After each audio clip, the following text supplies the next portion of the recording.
தேவன் தம்முடைய ஒரே பேரான குமாரனை விசுவாசிக்கிறவன் எவனோ அவன் கெட்டுப் போகாமல் நித்திய ஜீவனை அடையும்படிக்கு அவரை தந்தபடி இவ்வளவாய் உலகத்தில் அன்பு கூர்ந்தார். யோவான் 3:10 வசனம்.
தேவன் தம்முடைய ஒரே பேரான குமாரனை விசுவாசிக்கிறவன் எவனோ அவன் கெட்டுப் போகாமல் நித்திய ஜீவனை அடையும்படிக்கு அவரை தந்தருளி இவ்வளவாய் உலகத்தில் அன்பு கூர்ந்தார்.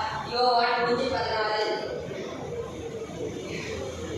ஒரு பாலகன் பிறந்தார். நமக்கு ஒரு குமாரன் கொடுக்கப்பட்டார்.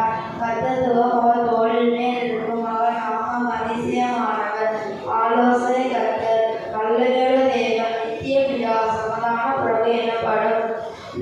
ஏசாயா 9:6. பாவம் செய்கிறவன் பிசாசினால் உண்டாயிருக்கிறான். ஏனெனில் பிசாசானவன்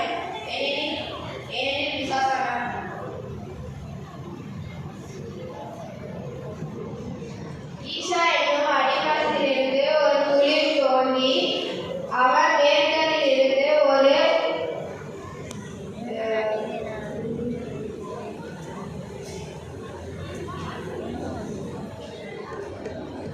அன்றியும் தேவ பக்திக்குரிய ரகசியமானது யாவரும் ஒப்புக்கொள்ளுகிறபடியே மகா மேன்மை உள்ளது. தேவன் மாம்சத்திலே வெளிப்பட்டார், ஆவியிலே நீதியுள்ளவராக காணப்பட்டார், தேவ தூதர்களால் காணப்பட்டார், புறஜாதியிடத்தில் பிரசங்கிக்கப்பட்டார், உலகத்தில் விசுவாசிக்கப்பட்டார், மகிமையோடு ஏறெடுக்கப்பட்டார். 1 தீமோத்தேயு 3:14.